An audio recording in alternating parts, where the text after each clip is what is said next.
Live. There we go. There we go. I was like, it's probably my computer. Sometimes there's a delay. Yay. But we're here now. Hi. Welcome to Feelings with the Geekiary. Oh, I didn't change this in the document. This is our fantasy edition. Yay. I still have the old one. I am Jamie, along with Admin Angel. We're fans. We have feelings. This is where we webcast about them. And just as a reminder, if you want to join in the conversation, there's a couple ways to do that. You can go on Twitter with the hashtag GeekiaryFeelings, or you can just comment right below. We're watching the comments as we talk, so say something there. Because how will we know if we're wrong if you don't tell us? But again, I'm never wrong, so. We're never wrong. We would like to remind all of you that the views expressed on this webcast are those of the hosts as individuals and do not necessarily represent the Geekiary or the webcast itself as a whole. So getting some stuff out of the way before, I can't think of the word that I want to use. I'll do it in like 2 minutes. Housekeeping stuff. Housekeeping. Thank you. Housekeeping stuff. So don't forget our Patreon. We rely on our Patreon to help keep the website running, so we appreciate all of our subscribers. Make sure you check out the rest of our YouTube channel. We have Fareed is pretty much YouTube at this point. Like, he does the vast majority of our videos, but they're great, so you should check them out. And don't forget to check out the news section on the website. We have some news from the past week, which is that I finally sat down and transcribed my interviews from FlameCon, which was 2 weeks ago. Oh no, I think it was like 3 weeks ago at this point. But I interviewed Steve Orlando and Amy Oliveira, so make sure you check those out. Yeah, and then the news I've got didn't necessarily make it into our news section yet because it just happened this morning. No time to write about it yet, but D23 had their Star Wars / Marvel panel. When it comes to Marvel, the Thunderbolts lineup has been announced, which I was like 50% right on and 50% wrong on. Let me see. These are who's in it. Red Guardian, which I did not predict. Ghost, which I predicted. U.S. Agent, predicted. Taskmaster, Yelena, got those ones. But then also the Winter Soldier, which I feel like Bucky should stay away from the villain stuff at the moment, but how are they gonna? We'll see. They better explain that. Yeah. Yeah, we'll see. No Zemo, but I've heard rumors that Zemo will be in the Thunderbolts. It just hasn't been announced yet, but that, rumors and leaks can be wrong, so who knows. No Deadpool, which is interesting because they have the rights for Deadpool now. And no Man-Thing, which is going to be introduced in Werewolf by Night. So I figured he would also be in Thunderbolts, but I guess not. Which brings me to my next bullet point. Werewolf by Night. That had a trailer. And it's only like 3.5, 4 weeks away. And this is the first publicity that they've done for it. And I've known about this project since like last spring, and with the complete lack of promotion, I thought maybe I had hallucinated it. Because I'm like, what? Why is nobody saying anything about this? But then finally today they had a trailer and Man-Thing is in it. No Moon Knight in the trailer, but he might be in it. Leaks, rumors, we'll see how that goes. No Moon Knight Season 2 announcement, or Deadpool 3 announcement, or Scarlet Witch movie announcement, which were highly anticipated. So next Comic-Con maybe? Or they're going to just... New York Comic-Con is in a month, so... Do they have a panel there? Not usually, but I mean, if they could, I feel like New York Comic-Con is the last major Comic-Con before the end of the year, so if they wanted to get stuff announced, we'll see. Yeah, because it's 315 days to the next Marvel panel at San Diego Comic-Con. Not that I'm counting down the days or anything. Who would do that? But also Fantastic Four, the director was brought on stage, but the thing is, the director has been known for like a month, so it wasn't that exciting to see, and no cast announcements.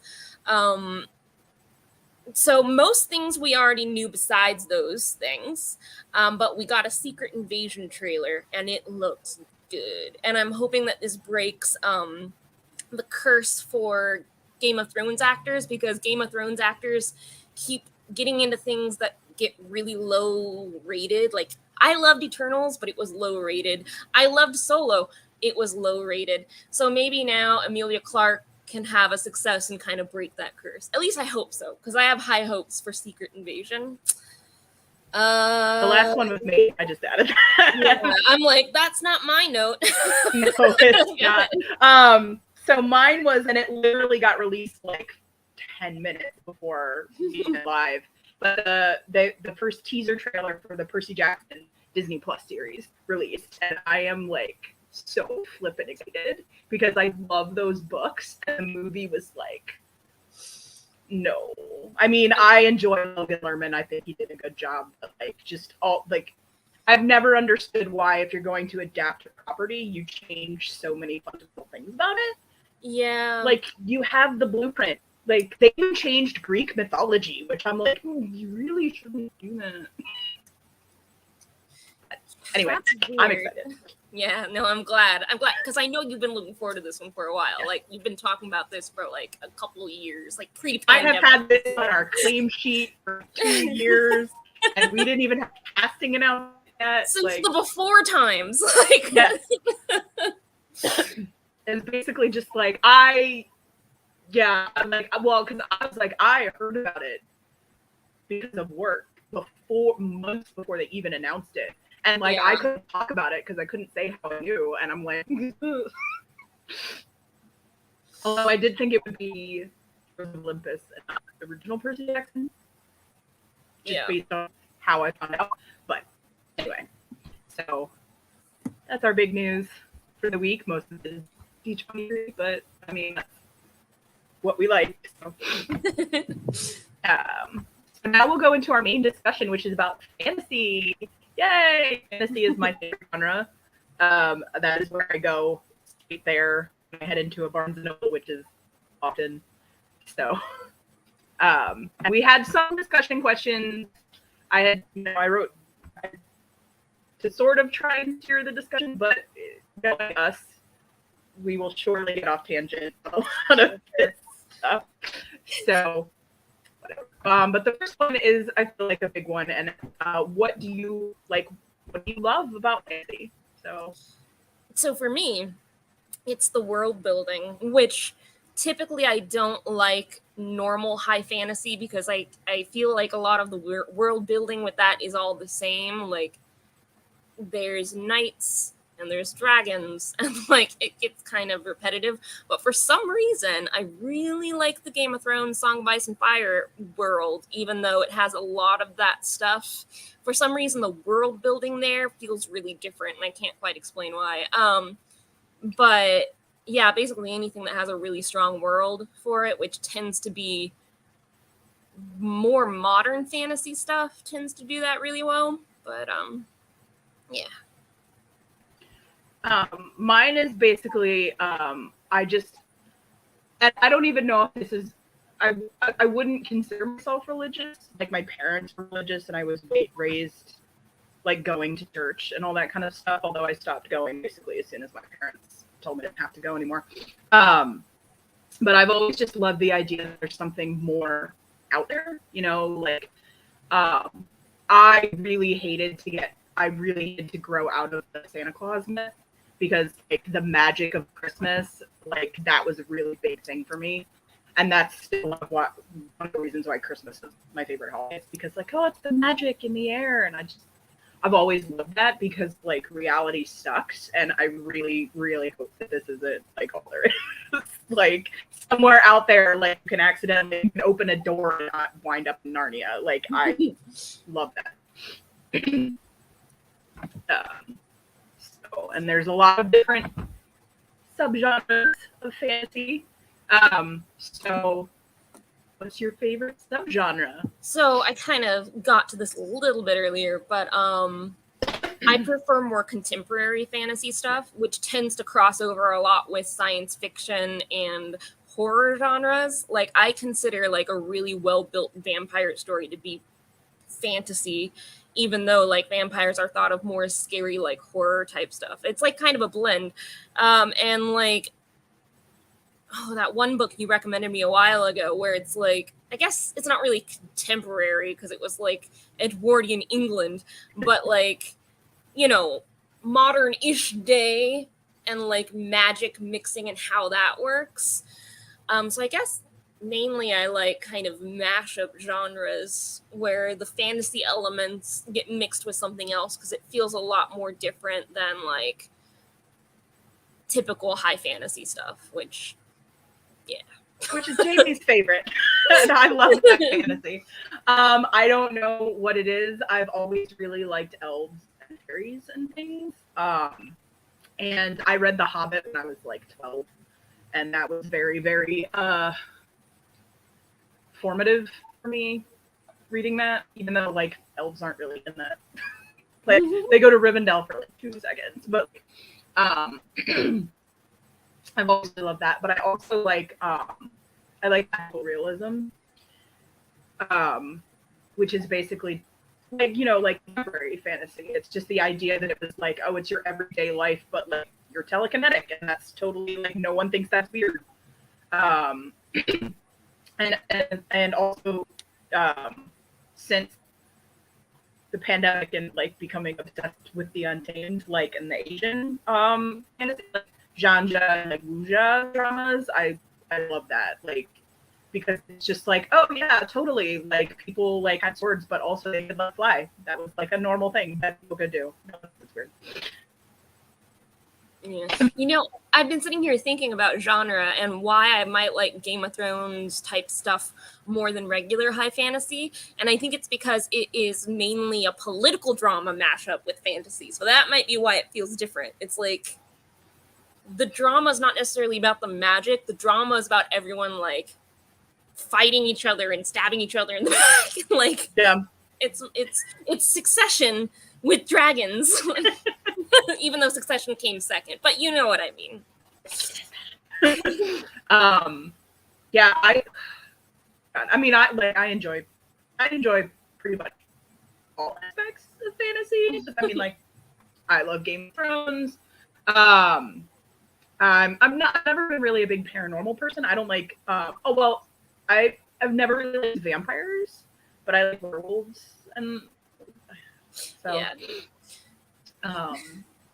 So it's just like I will take all of it. Like whatever is fantasy, then yes, I will probably watch it or read it.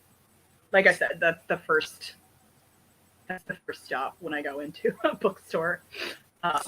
Werewolves are interesting too because it is kind of a genre mashup as well. Because I mean, you think of it as horror, Halloween time and stuff, but really it's magical transformation, like shape shifting, which is very much a fantasy thing. So it's like, yeah, smashed. Also, I consider that like talking animals, which is like, and that's one of the things that's obviously a fantasy aspect, like talking animals. One of my favorite books when I was little was The Mouse and the Motorcycle. Yeah. Which is about a mouse, and he has a toy motorcycle, and he makes it move by making motorcycle noises. Like he goes like, and the motorcycle moves. That's how it goes. So, genre mashups.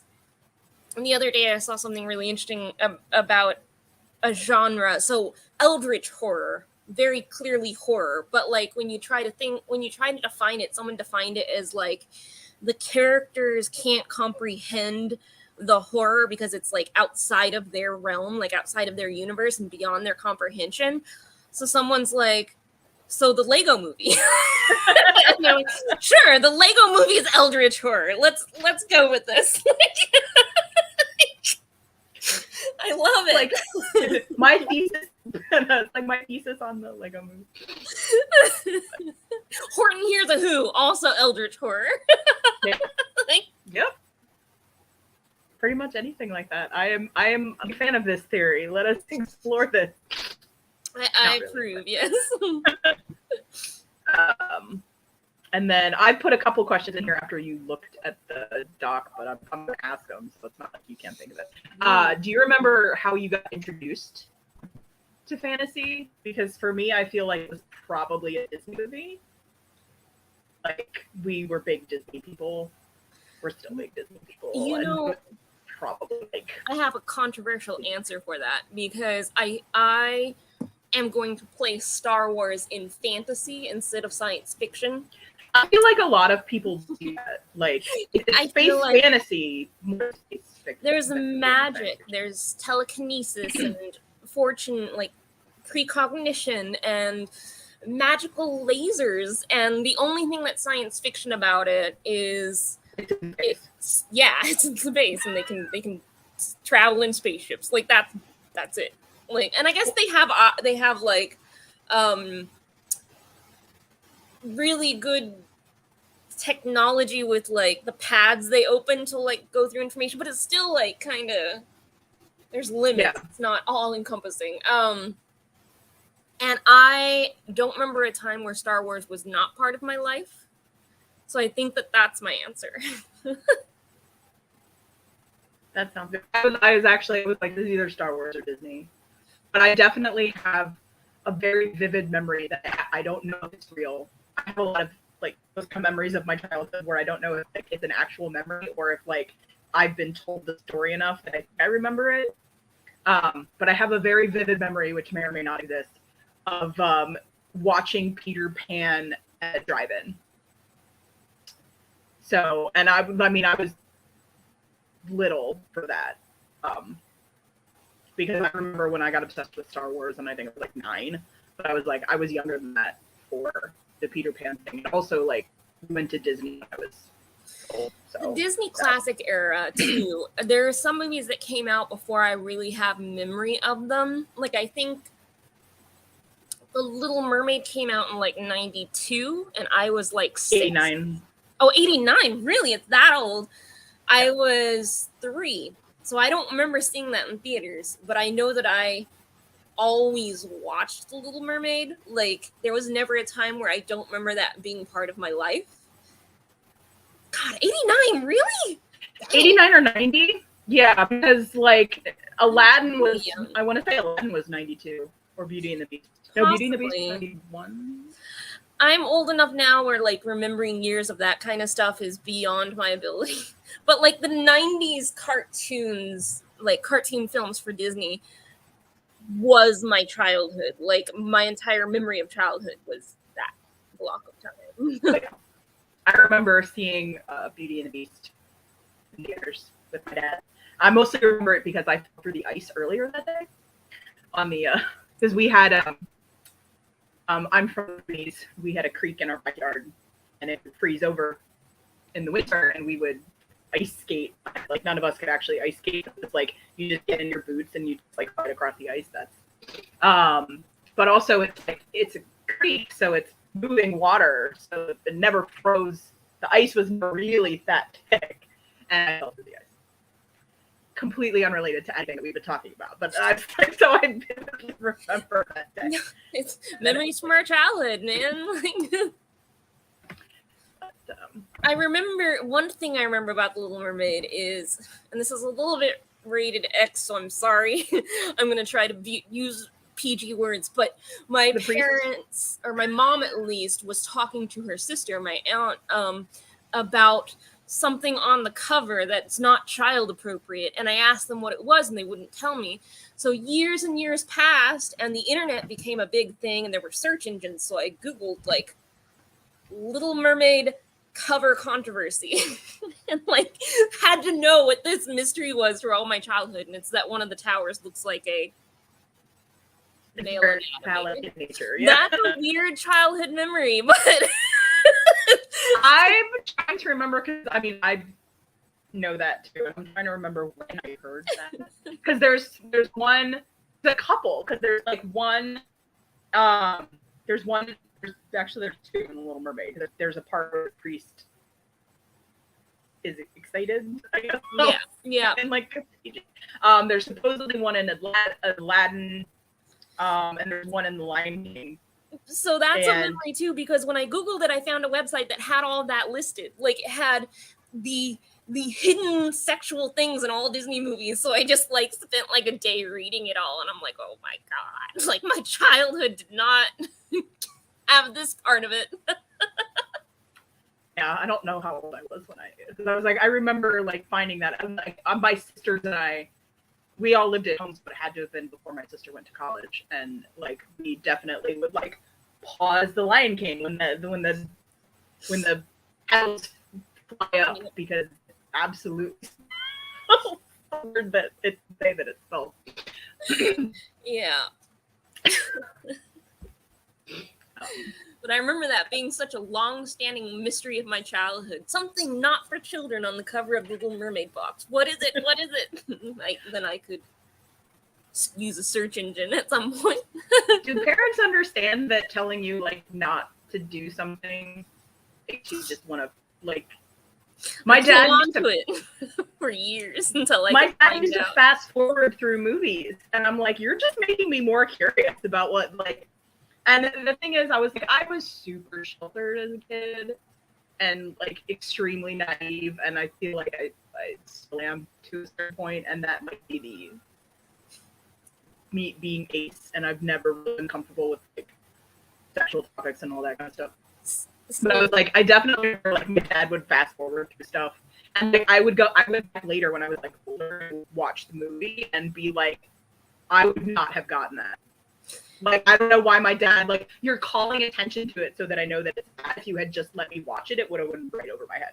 Like, so this relates to fantasy because I have another memory from when I was like 12 or 13.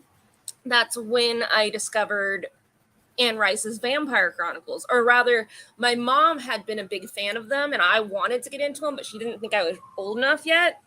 And so finally she relented and she showed me Interview with the Vampire, the movie. Sorry for the siren. I live in a city. So do you. You understand. Our viewers may not. City life is loud. I actually thought that was here anyway. Like I'm like 4 blocks from a hospital. So I'm like, oh yeah. But anyway, my mom finally decided to let me watch the original Interview with the Vampire movie if she could fast forward through some scenes. But then I started reading them that year too, and like all the scenes are in the book, except for like one naked scene the movie added. But like I started reading the Vampire Chronicles in my entire teenage years. My main fantasy was vampires. Like that was not counting books you had to read for school. I'd say vampires were like 80% from the age of like 13 to 18 of what I read. It's just all vampires all the time. Mine was like elves and stuff. Like because I read The Hobbit. And I had actually bought, I want to say probably at a still fair, I'm just gonna assume, bought like the 4-pack of The Hobbit and then the Lord of the Rings books, and with like the old gnarly like 70s covers on them. And I read The Hobbit and I loved The Hobbit, and then I started reading Fellowship of the Ring when I was like 12 or something like that. And honestly, they should not, I mean, I know they go together, like they're the same, you know, like, but they should not package those together. Because The Hobbit is essentially a children's book. It's much easier to read, and like the language is just not as complicated. And then like Fellowship of the Ring, I made it about 50 pages and I gave up because I was 12 and like, I don't understand what half these words mean. Like it's a very dense prose, and I actually didn't pick it up again until I thought they were going to be movies, and then I was like, oh, maybe I should try reading those books. And I loved them, but I was like 18 when that happened. So I've read The Hobbit, but I've never read Lord of the Rings. So I don't know how dense it is. I could more or less dense than the Song of Ice and Fire books. Probably about the same. It's not okay. like, yeah, I would not have been able to do that at 12. Yeah, like that's the thing. Like, I mean, I know it's essentially the same story, but like The Hobbit was a children's story. Like J.R.R. Tolkien literally told that to his children the reason he wrote it down was because they kept mailing him that he was like forgetting, like getting details wrong, and they'd be like, that's not what it was the last time, so he just wrote it down. Yeah, like Vampire Chronicles, which again is a fantasy horror mashup genre in my mind. But those ones were very dense for me at 13 and 14. Like, it took me a month to get through each book, like maybe 6 weeks even. But I think now, I haven't read them since then, so I'm going based just off memory. I think now they would be way less dense than Song of Ice and Fire. But like at the time, it was just like, it took me so long to get through one chapter of those things, but I was determined. Yeah, it's very much like, I mean, now I don't think it's that hard, but I'm 40, so yeah, obviously it's not difficult for me to read The Lord of the Rings. Yeah. Like 12-year-old me, not so much, especially because when I was a kid, a lot of the books that I read were like novelizations of movies. So trying to read Lord of the Rings is like a really big step up.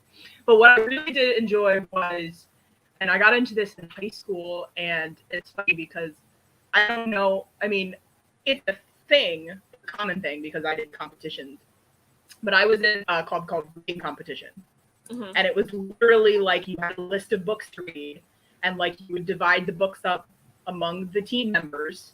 Like everybody would read a couple books and all that kind of stuff. And then you go to competitions and they ask you questions about the books. And like I competed in that because I am a huge nerd. And one of the books that I read for one of the reading competitions was Wish Song of Shannara. And which is hilarious because that's the third book in a series.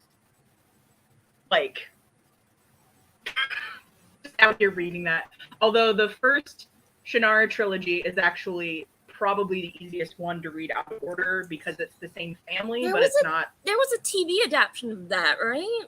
Not Wish Song. Okay. It was one of the other books. Shannara something, right? Yes, and I could not get through it. It was Me neither. I think I watched like 2 episodes, but I hadn't read the books, so it was so the Shannara Chronicles, which was an MTV show, which we actually like.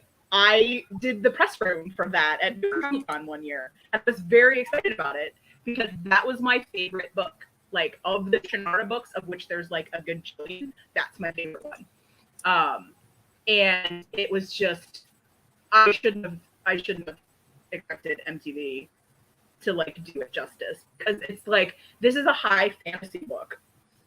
It's set. I mean, you don't find this out until book like 30 in the series, but it's actually set like really, really far in the future.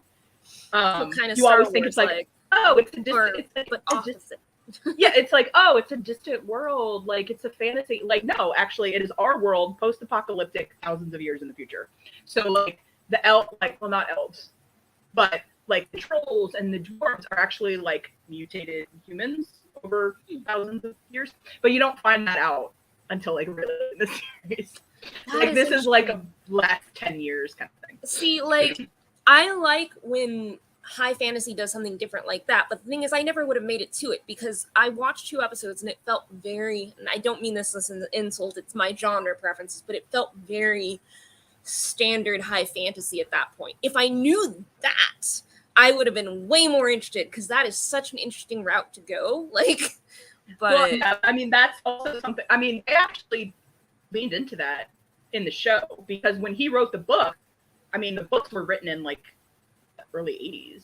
So I don't think he had that in mind at that time. But the show leaned into it because since obviously like he revealed that tidbit. But actually, like in the trailer, you can see there's like a car that has like growth over it, which of course wouldn't make any sense because it's thousands of years in the future, the car would not exist anymore. But like it would have. But it was like they tried to play that up. My problem with it wasn't so much. It was too MTV. Yeah. Like they talked like they were on a CW show, and I'm like, oh, that's no.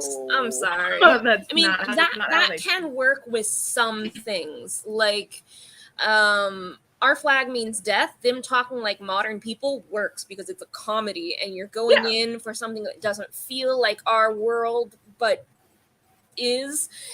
And like that also works with like Hamilton because it's like a rewrite, you know? Like there are situations where that can work, but I feel like that story does not lend itself to that type of.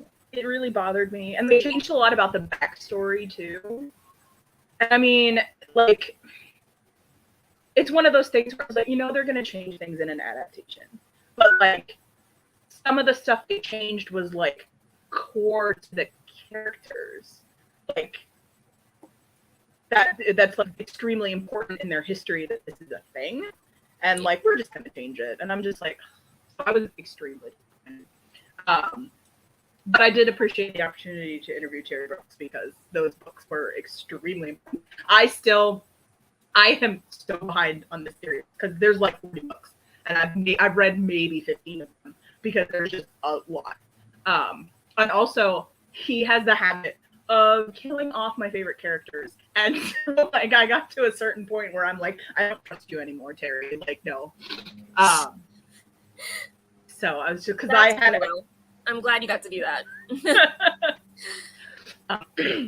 Anyway, but the Shannara books, because they're very much, and I know people were like, oh, they're just Lord of the Rings ripoffs, and I'm like, everything is Lord of the Rings ripoff basically at this point.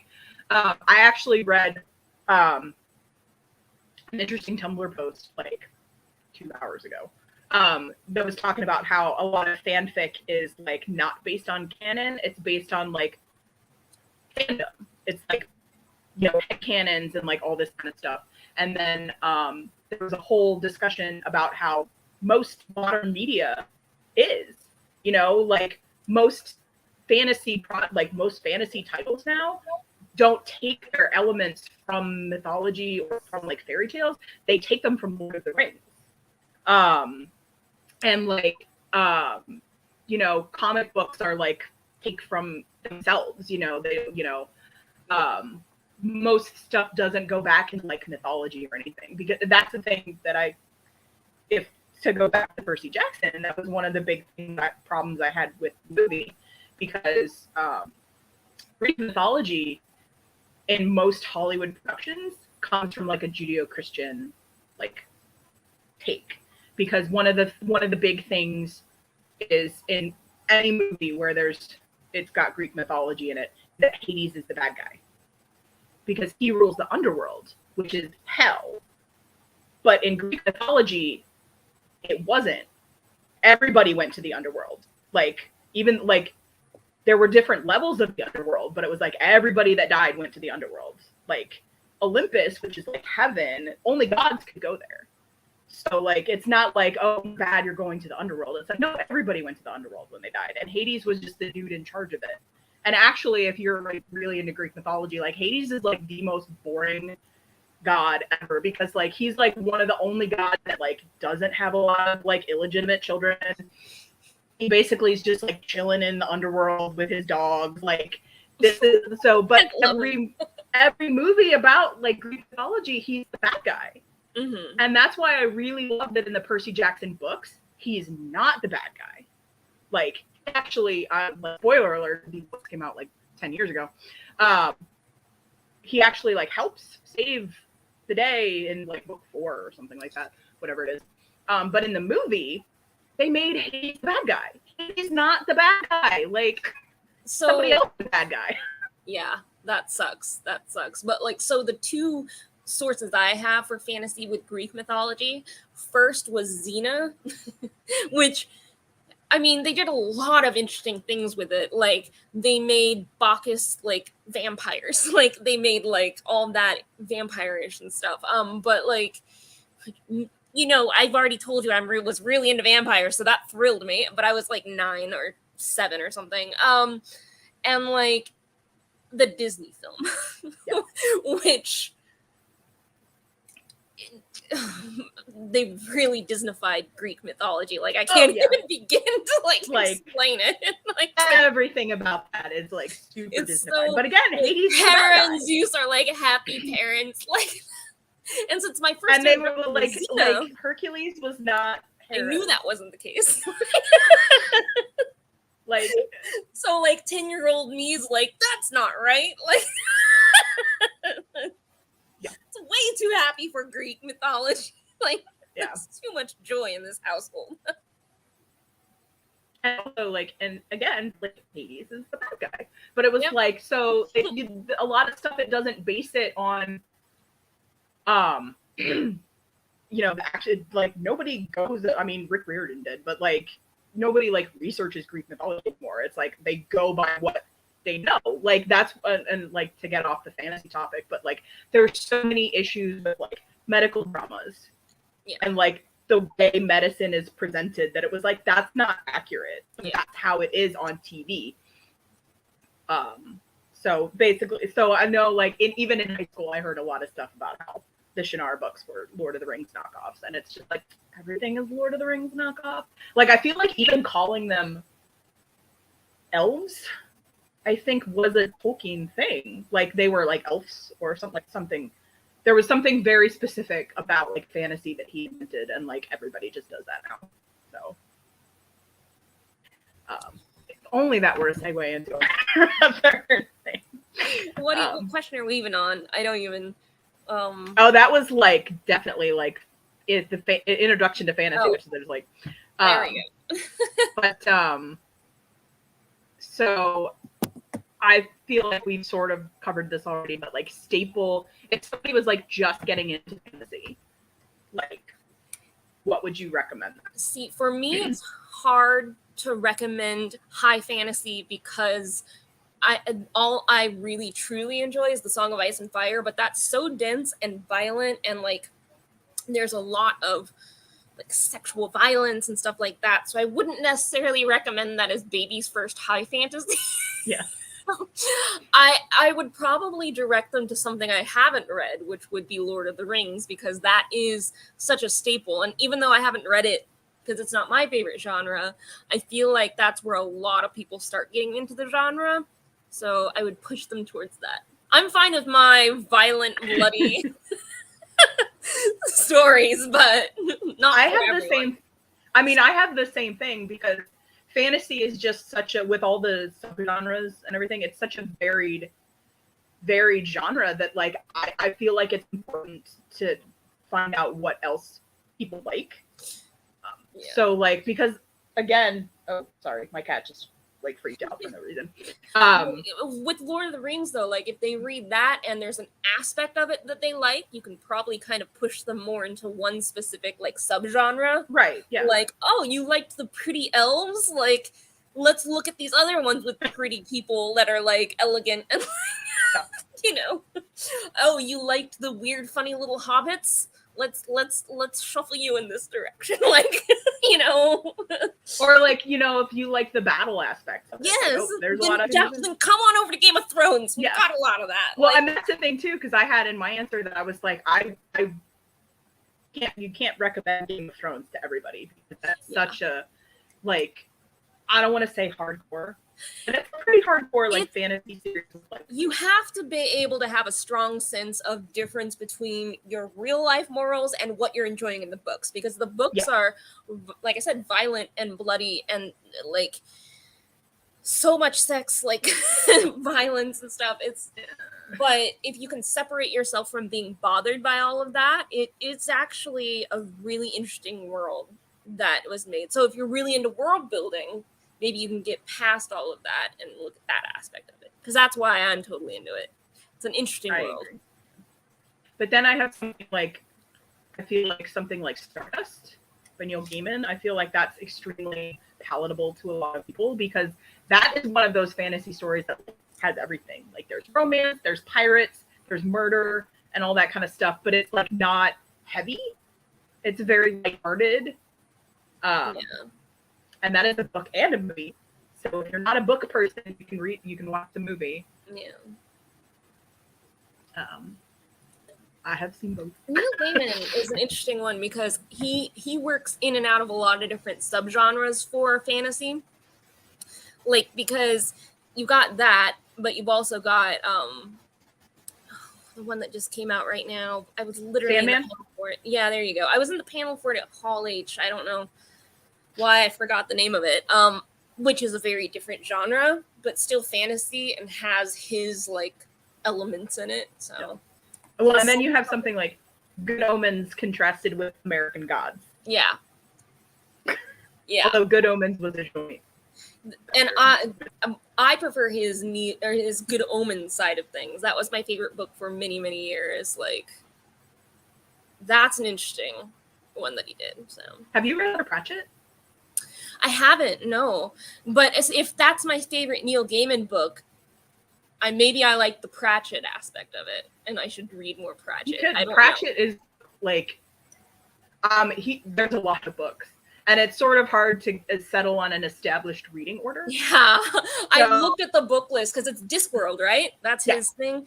Yeah, I Googled it once, and I'm like, I have no idea what book to get to start. Like, there's a lot of There's stuff. different, and they're all like, and they're, when you go to the bookstore, they're not shelved in any kind of order. So it's like, that's something where you have to look up, and there's different recommended reading orders. There's like, oh, well, you can read them in this order, or you could read them in this order. And I think there's like different tracks. God. And I picked, I've only read a few of them. Because there's just a lot of books. Yeah, but I'm impressed that he was able to write that many, because that is some world building there. Yeah. Like, I don't know. If George R.R. Martin could write that fast, can you imagine my God, how much content we would have for that world that he's made? I'm sitting here just all over like, Essos. Book 6 when? Never. So, but okay. So then, just any other recommendations, like in fantasy, like anything. Well, if you want to go the film route, I think Labyrinth is an interesting one. It's because it's fantasy, but of a very specific time period. And if someone likes that, it opens you up to a whole new subgenre. I think that one's interesting. Maybe. Labyrinth is a good one. Yeah, I can't believe I didn't even. I'm sitting here because it's like, of course, like you're trying to answer these, and it's just like my head just goes blank. Like, I've seen so many movies and read so many books, but if I'm trying to actually think of something, I'm like, I suddenly can't remember anything I've ever seen. Have I read a book? I don't know. But Labyrinth is a good one. Along that vein, probably because it's Jim Henson, but it's also dark. If you haven't seen The Dark Crystal, no, I haven't. Oh, it's so good. I mean, it came out in like 1982, but it's like Jim Henson, so it's puppets, and it's like so good. And then, of course, Netflix had the prequel series, which canceled after one season because it's Netflix. But that was amazing. And I have a ton. You mentioned earlier the book I recommended this to Angel at Comic-Con, actually, A Marvelous Light, which is set in Edwardian England with like sort of like a secret magical society, and it's gay.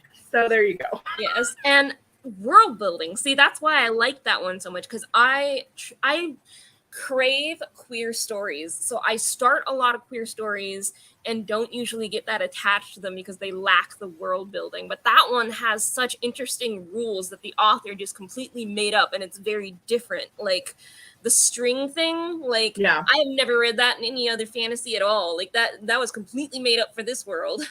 Like he uses string to like do magic, and you have to do all these like little hand. Yeah, it's like It's. I want more from that world. And there's apparently another book coming out, you said? Yes, but in November. I'm there for that. Yeah, it's the one character's sister. Yeah, I want that world to expand, because I think the author did something interesting, and it could go very far. Just I don't want to be like, write faster, lady. Yeah. But well, I think it's going to be a trilogy with the two male leads. And then I think that the book about his sister is sort of like a companion novel, like in the same universe. But yes, I highly recommend that. And actually, like the author, Freya Marsk, is a fanfic author, and I have which is probably why I love it so much. Of their fics favorited, they write Wangdan fic, so I have a couple of those favorited. Yes, indeed. And then so I have. That book, and then what else do I have? The 10,000 Doors of January by Alex Harrow is a very good book. I read this a couple of years ago, and this was one of those, because that's my whole thing about how it's like magical realism. It's like you open a door and you're in another world. That's the entire, like the 10,000 doors. That's the entire plot of the book. And it's just this idea that it was just like any doorway is just, you can just walk through it. I think in one of the, like she walks through with like a frame in like the middle of the woods, and she just like walks through it, and she's like on a beach or something like that. It's just really good. And also I have to give a shout out to, I actually posted pictures on the Geekiary Instagram, but a friend and I made a day trip out to New Hope, Pennsylvania, to visit a store called The Cloak and Wand. My friend saw it on TikTok, so. Oh, good time to mention we have a TikTok now. We have a TikTok now. We didn't promote that at the start of the show, but I good segue into that. Continue. I was thinking the recent stuff. I didn't even, we can add that into the intro. Like, yeah, follow we us can. on but so the Cloak and Wand, and actually like we were very pleasantly surprised, because on the TikTok that she saw, it was mostly focused, it's a very, very big Harry Potter aspect. So there's a lot of like, I think one of the pictures that has like the floating candles, like that kind of thing. And we, huge Harry Potter fans, are obviously like not really Harry Potter fans anymore, but we wanted to make, it seemed like a really cool store. We wanted to make the trip out. And it's not just Harry Potter. It's got several sections. Harry Potter is like one aisle, and then the next aisle was Stranger Things, and then there was a Dungeons and Dragons section. I found Dark Crystal stuff. I never find Dark Crystal stuff, so that was awesome. And there's a horror section, and there was a section of like witchcraft and tarot reading and that kind of stuff. And then there was a section that was for like fairies. And I don't think I posted a picture, but there was like a fake window that had like fairy. It was like a screen and it had like fairies flying. And then there was like a little fairy door like on the wall. Like that was really cool. And they have, I don't want to call it a bar, but it's essentially a bar. Like they serve drinks. And they're potions. So, and they have butterbeer, but it's not actually butterbeer because trademarked. But it's essentially butterbeer. But they had a bunch of other stuff too. And it was just really cool. It's a really cool store. It was like hour and a half drive for us from New York. So if you have a car or access to a car. Where is that located again? For some reason, I just thought it would be in New York, but New Hope, Pennsylvania. Is actually in a cute little shopping area, which was also a huge surprise to us because we thought it would be in the middle of nowhere, especially because her GPS routed us not anywhere, like not through town. Like we were driving through like fields, like horse farms, and we're just like, where are we? My friend, start your own fantasy adventure out in the country. Yeah, exactly. My friend was like, we're about to get murdered. And I'm like, no, we're not. I mean, she's born and raised in New York, and I'm from the Booties, and I'm like, we're not going to get murdered. I'm mostly a city person myself, so I would be like on teen murdered. But since we're on fantasy, it would be teen kidnapped by fairies. We're going to get abducted by fairies would be more likely. But I'm just like, you're not going to get murdered at 1:00 in the afternoon on a Sunday. Like, not.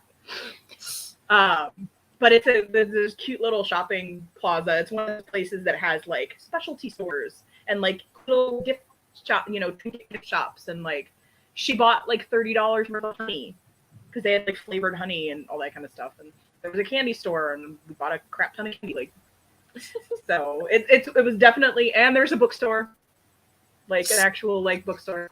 Sounds like a fun trip. Man. It was a lot of fun.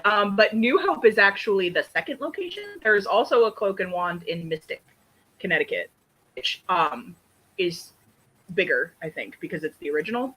We might make that trip at some point, but I don't know how far Mystic is from where we are. I don't think it's that far, but I also don't drive, so. But I wanted to plug that because that was just such a cool. That does sound cool. That's awesome. I'm jealous, maybe a little bit. So yeah, if you hadn't seen the pictures on Instagram, because I think I have a picture of like the ferry window. I think I did see that. I'm not sure who put this up or what it is, but that looks cool. Now I know what it is. The floating candles. I definitely like in the area where you check out and you get the drinks. They have like a potion on a fire, you know, like so that was really cool.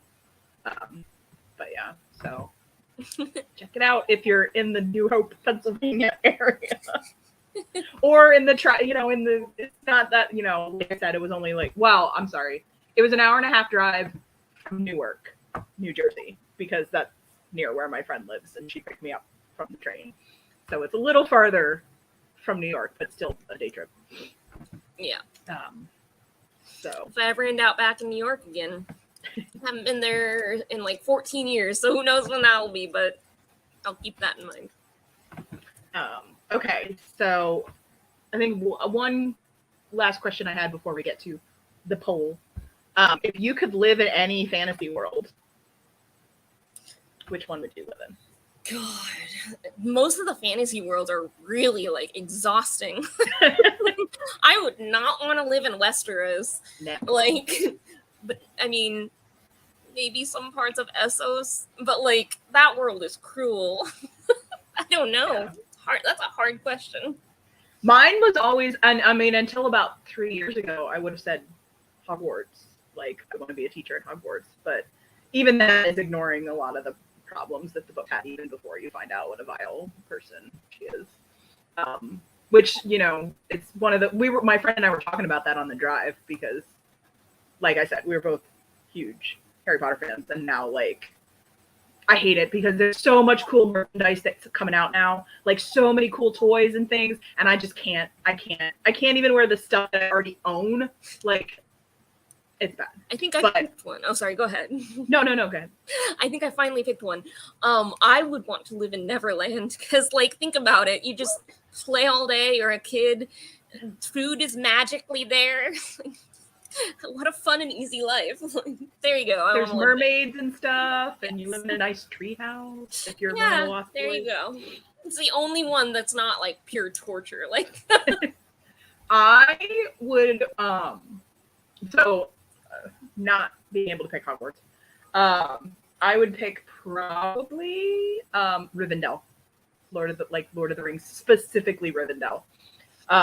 Because I feel like Rivendell escaped a lot of the bullshit that happened. Yeah, that's true. So like when I think of like Game of Thrones, like not Westeros, but what's a place that escaped all that bullshit? Probably like Dorne, like, or like somewhere in Essos, like, because you do not want to be in Westeros at all, anywhere. Fareed says he'd live in Pokemon.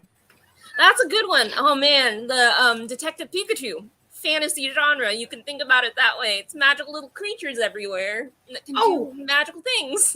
Or good one. Oh, I shouldn't say this because it's the answer to a question I have later. So okay, I'm gonna save that because I want to break that out. Go ahead. That's fine. But yeah, specifically Rivendell. It's very.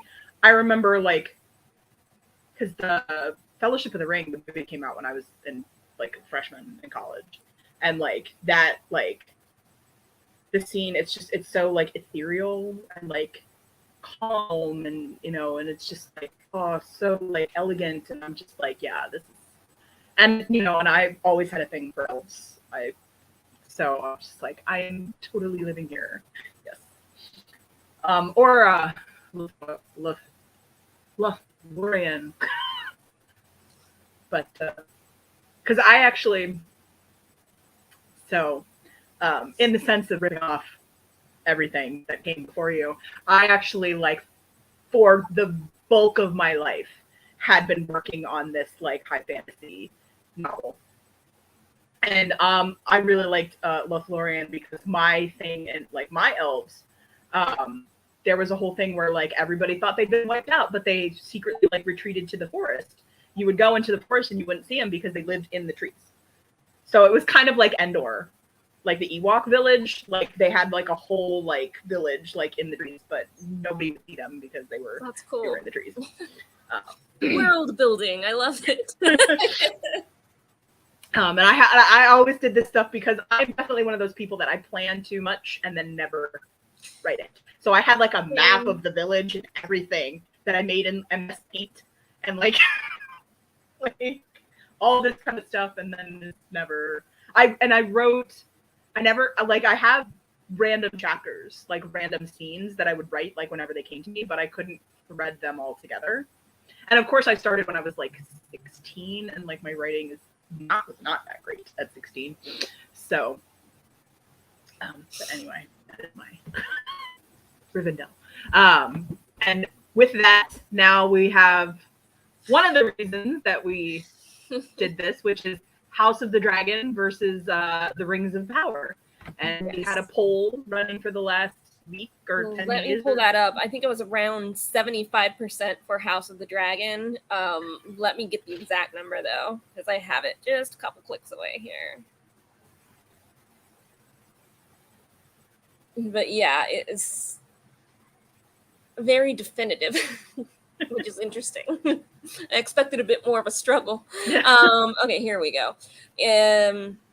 72.5% House of the Dragon and 27.5% Lord of the Rings. Now, this is interesting to me because, Rings of Power. I'm going to keep calling it Lord of the Rings just because.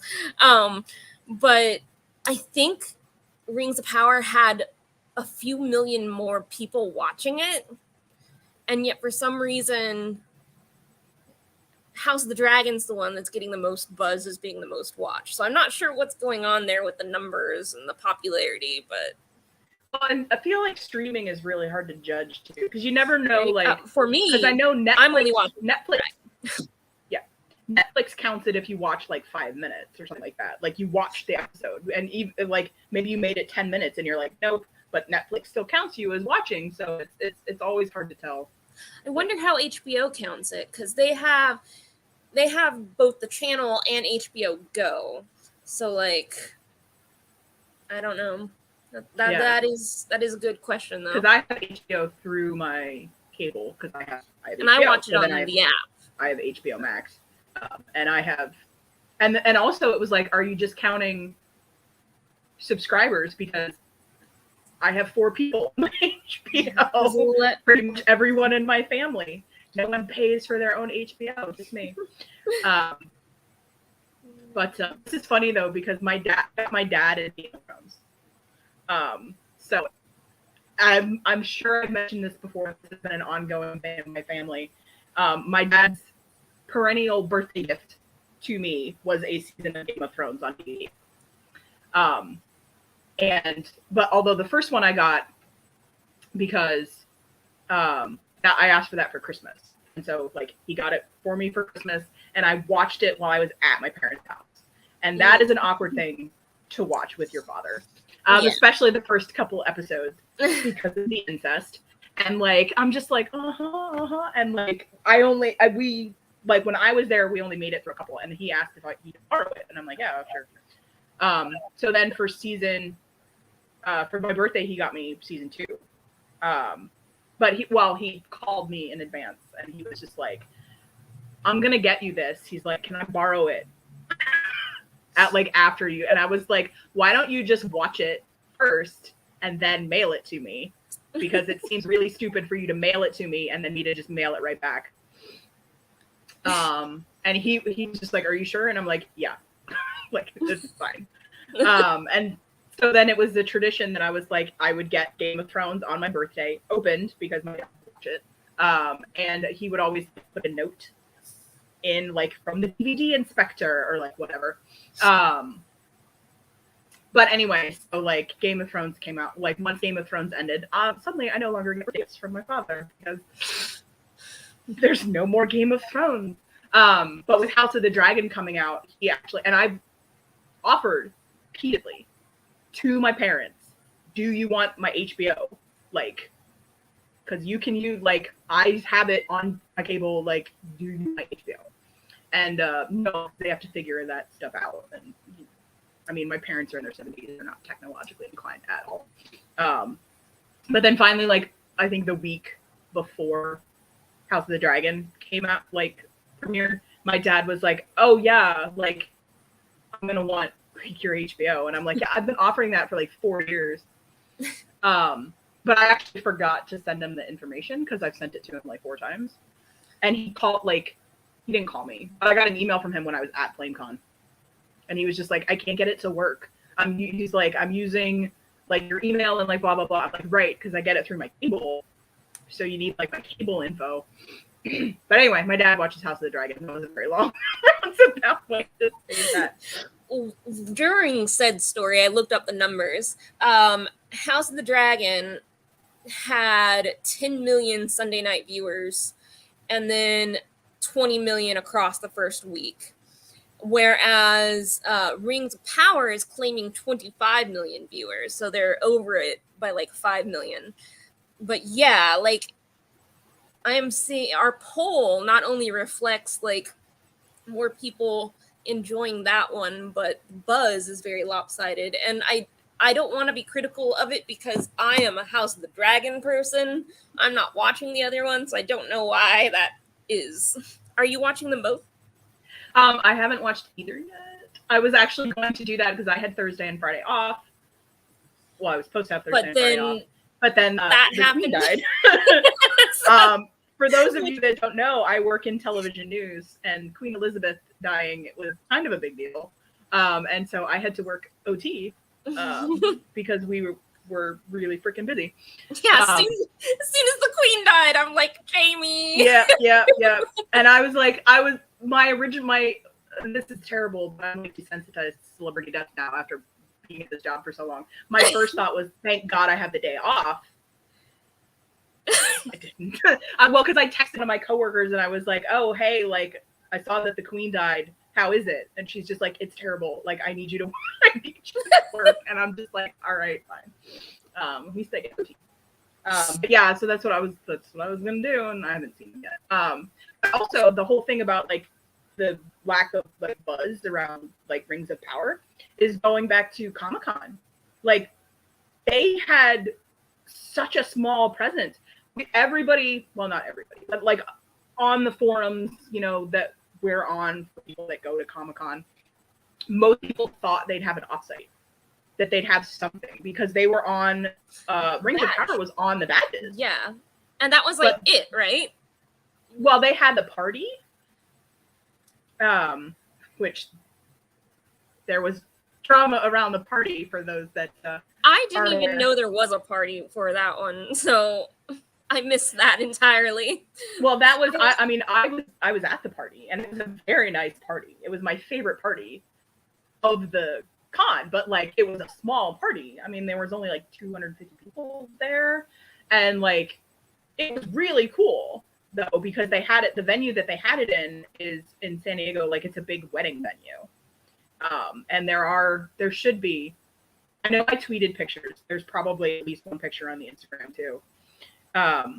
Because you go in there and it looks like you're walking into the woods. Like, there's trees everywhere, and there's like benches, like seating at the trees and all that kind of stuff. And that's just how it looks. That's what it looks like normally. That wasn't even for Lord of the Rings. And then they had like the costumes on display and everything like that, and the cast was there. I mean, they didn't mingle. There was a signing for some people. So like, some of the people got the signing. It was like, you got a golden ticket because we're apparently Willy Wonka, and like, I got the signing. So if you got the signing, like, you know, the cast signed, but like, they didn't mingle. They basically like went in and went out. And so basically, their presence at the convention were those two things. It was on our badge, which is just a picture, and then a small party for 200 people. Yeah, and that was it. Yeah. Oh, and the panel, but yeah. Oh, yeah. But so that's what, like, it didn't. I mean, I get told a lot that there's not going to be a press room, and they lie. But and they're like, oh no, we're not having a press room. And I'm like, I work in pop culture. Do you think I'm not gonna know that you guys have a press room? But I did, because I asked, I wanted to do a press room for Rings of Power if there was one, and they did not do interviews with domestic press, is what I was told, which I think is a really weird thing, to go to Comic-Con and not do interviews with domestic press. That is strange. That is very strange. So their marketing is weird. Yeah. So I feel there's like a lot of odd things going on with it. yeah, I mean, and I feel like, and House of the Dragon had a lot of buzz at Comic-Con because they had the offsite, and that was like a really big thing people wanted to know about. Everybody was asking about it beforehand, how to get in. And I wonder how much of this is at fault for Amazon not starting as a streaming service and trying to break into the streaming service business. So maybe they operate completely differently than most streaming services do, and that's why their advertising is so wonky, because they're not used to like us. Yeah.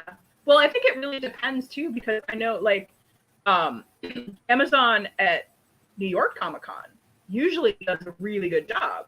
Because like once the Expanse moved over, like that, like, I mean, New York doesn't really do offsites. We do the activations, which are like the on the show floor, like in the booth things. But Amazon always had a good one. Like the Expanse one was always really cool. They had a really cool one for Good Omens that was coming out. So like, Maybe we can blame it on like post-pandemic confusion. Like, maybe. How do we function at conventions again? Let's all figure this out together. How does this work again? And it also might have been one of those things. I mean, like the Lord of the Rings is huge. That is a huge fan base that has been going on for decades, because there's no like the Lord of the Rings books were written in what, like the 40s? Yeah. Was there even an advertisement on a building for it? I feel like that's something that it had to have had, at least. I mean, I can go back because I know people always post the building maps, but yeah. I don't remember it if it did, but it's possible. My memory sucks. But yeah, for House of the Dragons, they had a really good offsite that was really extensive, and like it was a full story that you get led through. And they had their panel, which the panel kind of sucked, but it wasn't any of the actors' fault. Oh yeah, the moderator was really terrible, right? Yeah, like none of the questions were really engaging. Like most of the questions had like a yes or no answer. It was like kind of a thing. Like it wasn't something that they would go off on a big story that would be interesting to the audience for. It was just like answer and the next person kind of a thing. But they also had like on our key cards for the hotels. I still have mine.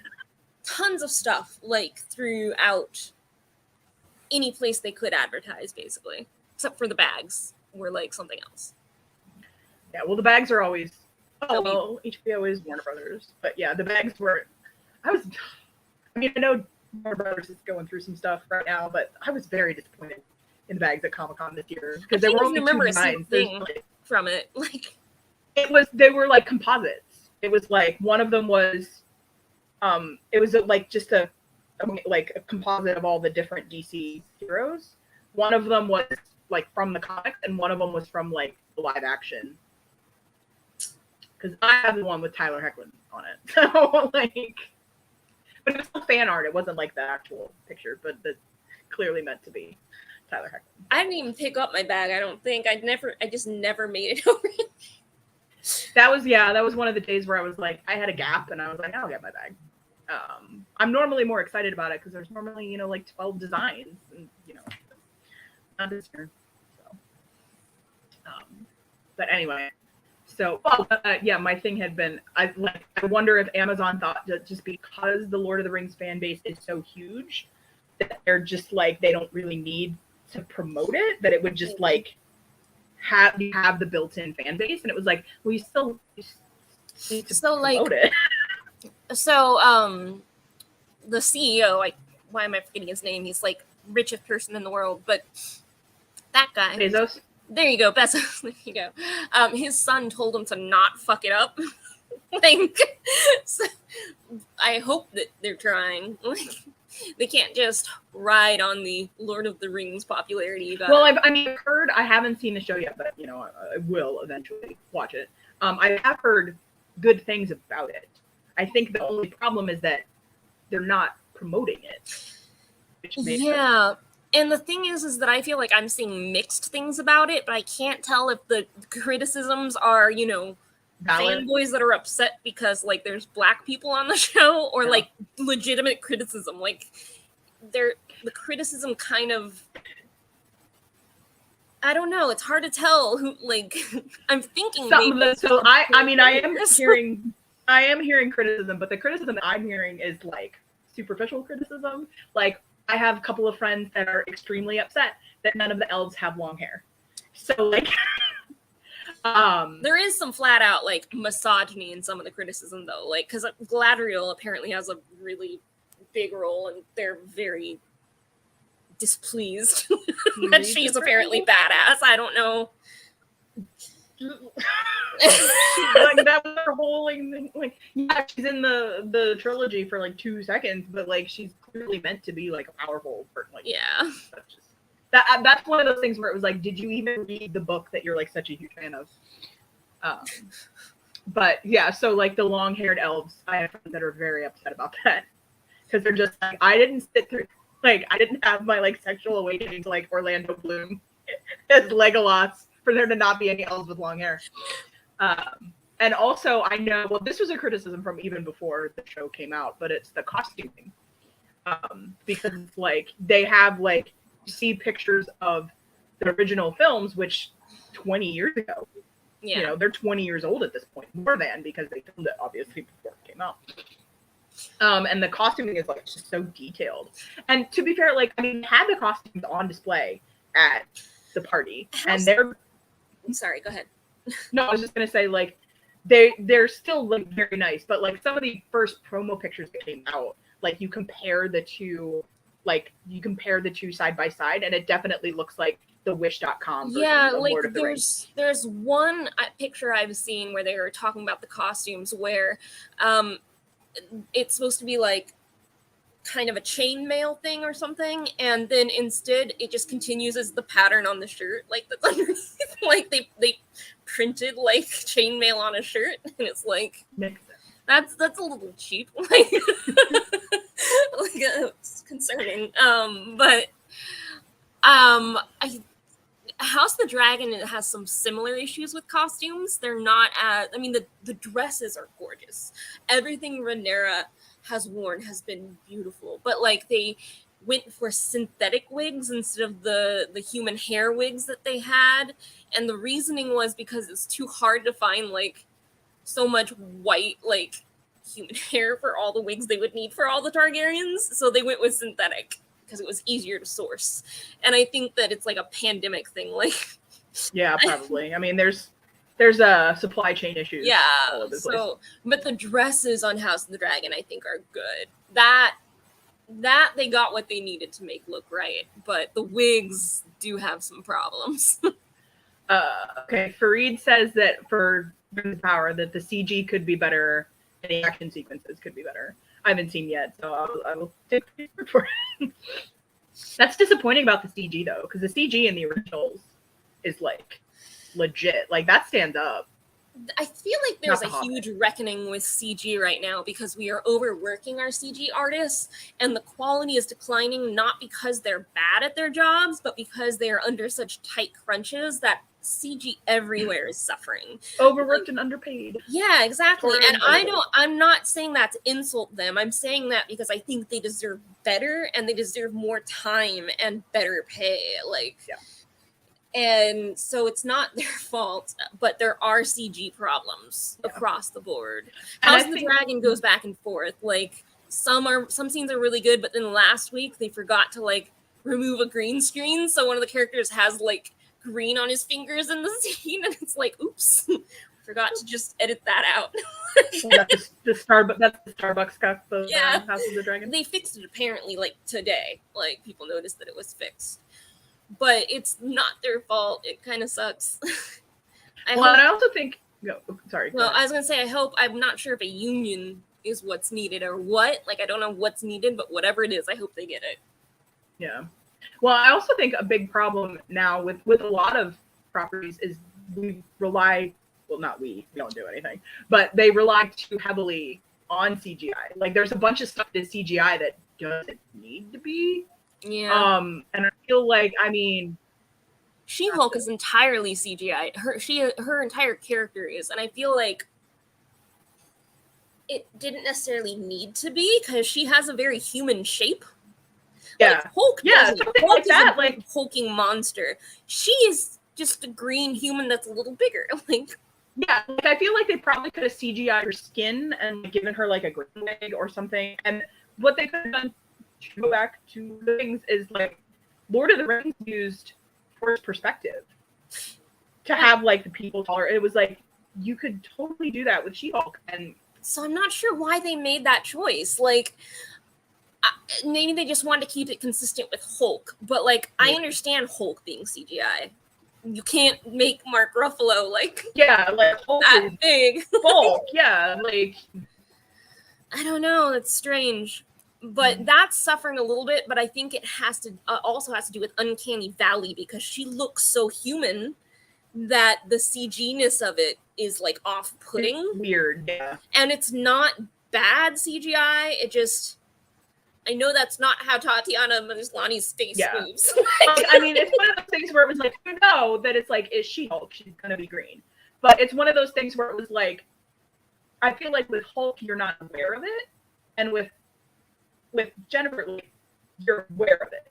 Yeah. Like, I know that, like, I mean, logically, I know that it's CGI with Hulk. But like, you're more aware of it on She-Hulk because, like you said, it's like she's human looking. It's like they didn't give her, you know, she doesn't have like horns or, you know, she doesn't look. Such a hard game to play though when it comes to doing CGI versus practical effects when it gets to something that's on the border between human and not human because of the Uncanny Valley. Like, you gotta choose where you're gonna be, and if you make the wrong choice, it's gonna look weird and there's nothing you can do about it. Like, so this one just happened to be slightly on the wrong side of it. Yeah, it's a little.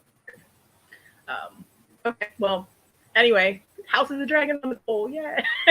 House of the Dragon's great. I will eventually watch it. I don't have the energy to watch anything new lately, so.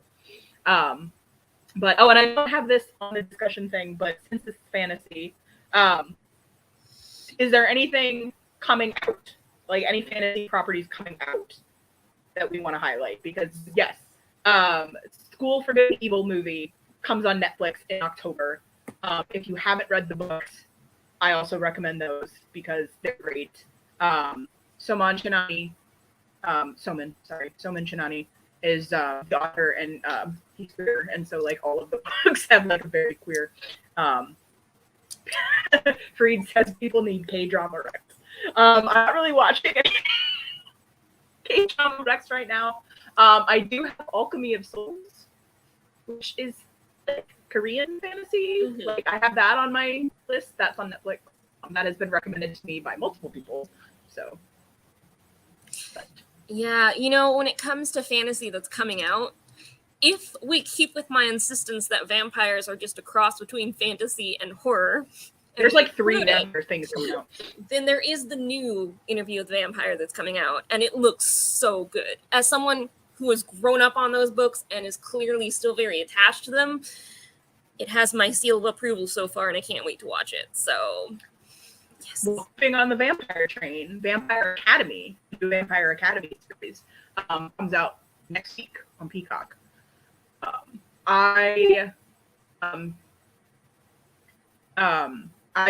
If you haven't seen, I was in the press room for Vampire Academy at San Diego Comic-Con, and that was one of those shows that I was kind of like about, and then like talking to the cast, like the cast is fantastic, so I'm gonna watch the show just because of that. But also they did blind casting for that, so Like there was a movie in 2014 with Zoe Dutch, which is not that great, and it's also very white. Vampire, the new series is not white. I think there's like 2 white actors main cast of like 7, so that's pretty good. But that is coming out, and I know, oh god, I can't remember that there were like 3 or 4 vampire shows at Comic-Con, and like so Vampire Academy, Interview with the Vampire, there was another like Ned the Vampire or something like that. I don't know. Yeah, with the kid from Spider-Man, who's from here. I can't remember his name, but yeah, he's in that. And then yeah, Fareed says Interview with the Vampire is going to be all queer. It's also made Louis and Claudia black, so it's kind of getting into the more diverse character remakes. And they've also changed it from like Plantation era to like turn of the 20th century kind of era. Oh. So I'm interested in these changes. It's gonna be a little bit of a different story, but still have the same vibe. I'm here for it. 1910, yeah. So I knew it was somewhere around that. Yeah. And then I'm actually, is that the right one in Vampires? Yeah, it is. There's that movie or series going to be on Showtime. That's coming out soon. They're going to be at New York Comic Con. That is the like. I'm very excited because last year's New York Comic Con was a little bit of a letdown, mostly because of COVID. Like nobody was there. I mean, I still had fun, but I also don't pay to attend, so like, it's not like I felt like, you know, I'm always gonna get my money's worth because I don't pay. But anyway, so I'm very excited about New York Comic Con this year. I already started getting press releases. Let the Right One In is one of them that I've gotten, so I have cross your fingers for that. Like the only one I've put in for so far. Good luck. But yeah, so a lot of if you're a big vampire fan, there's a lot of vampire stuff coming out. Mm-hmm. And then yeah, School for Good and Evil. I definitely recommend that. That is also another one that I don't want to say like colorblind casting, but it's not all white people. They had Soman Chanami and one of the actresses were at PlayCon. So I did not get to interview them, but I live tweeted the panel, sort of. You were following us on Twitter. I can't really think of anything else fantasy that's coming out soon. I mean, Good Omens like next year, but unless you want Reginald the Vampire. Say superhero stuff is fantasy, in which case everything I talked about from D23. Yeah, that's like that's another one of those like in between genres. Well, that's what I actually like. I googled before coming the fantasy subgenres just so I could like terminology right. Superhero is a subgenre. Well, there you go. Reginald the Vampire, thank you, Fareed, is the one with the kid from. I probably thought Ned because that's his character's name in Spider-Man. I didn't even notice that you used the name from Spider-Man. I'm like, the kid from Spider-Man, and you literally. Well, I was like, I mean, I thought it was like Ed or Ned or something like that. So like, I feel so bad that we don't know this character's name because it's a great character. Like, Ned's great. Why didn't we remember his name? Oh well, whatever. It also says Morbius is now on. I'm good. No more than time for me. Thanks. No. I mean, I try to avoid Jared Leto in it anyway. So no. I was doing research for what is it? A different group. Midnight Suns. It's a superhero group, and Morbius was a member, and I'm like, oh god, I hope if they do this, they don't bring that over. Like, you can keep it like Sony side. Okay, so then we had non-fantasy recommendations, if you had any. I don't have anything because the only things I'm watching right now is She-Hulk and House of the Dragon. Which so I actually have a recommendation. Husband Material. It is a gay romance. It is a sequel to Boyfriend Material, which I read last year. Boyfriend Material is fake dating. The one of the main characters is the son of like some washed up like rock star. At the beginning of the book, his ex-boyfriend sells their story to the tabloids, and despite the fact that he's not even like that like bad of a person, you know, and all that kind of stuff, but it gets him a lot of like bad publicity, and he has he might lose his job because of the bad publicity. And so all of his friends are like, oh well, he needs to look respectable, so he like dates like a friend of a friend that's a well, he's a lawyer, but it's the UK, so he's a barrister. And of course, they're fake dating. They end up real dating. Husband Material is a sequel, so it's set 2 years in the future. I started reading it the other day. I've been waiting for this book for like ever. And basically, like, I knew it came out this summer, but I didn't remember exactly when. So every time I've gone into a Barnes & Noble, which is really, I've just been like checking the section. And I was there a few weeks ago, and the woman lied to me. She said it was out, and it's on the table over there, and was not on the table. So I don't even know if it was out when she said that. But I found it and bought it. So, but yes, it's like also Boyfriend Material, and then Husband Material. So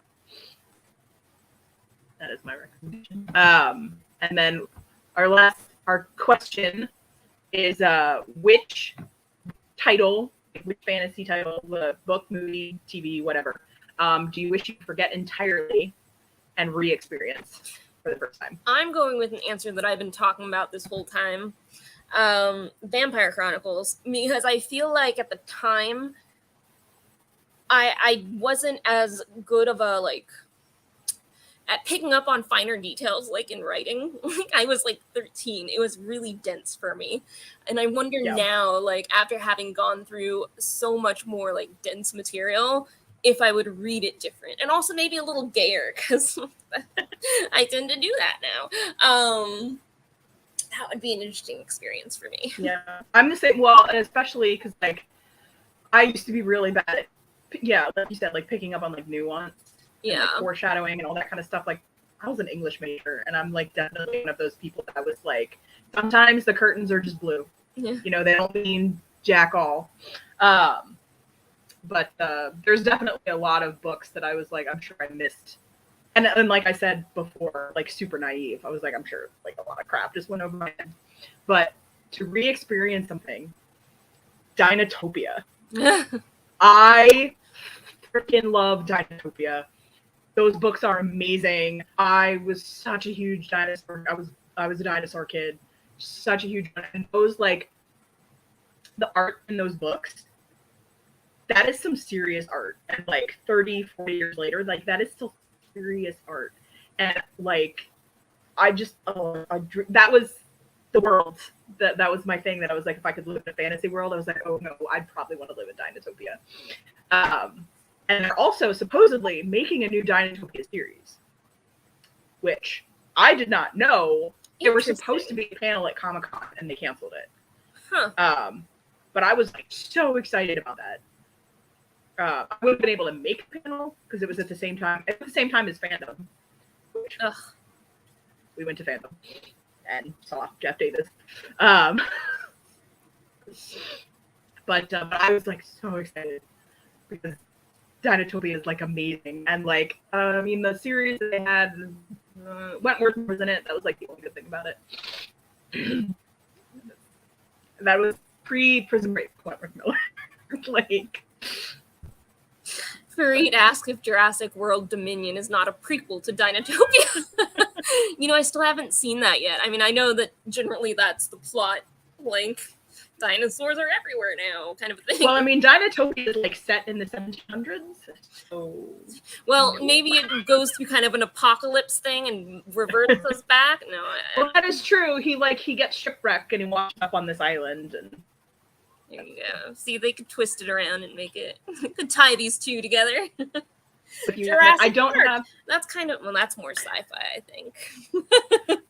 Yeah, Jurassic Park. I think But- is more sci-fi, but like Dinotopia is definitely fantasy because like Shipwrecked winds up on this island. Dinosaurs just never died out on this like one random island wherever we are. See, that's an interesting difference with genre, is that you got these two things that could be part of the same universe because of how much the worlds are similar, or at least where it's leading to, for Jurassic Park and Jurassic World.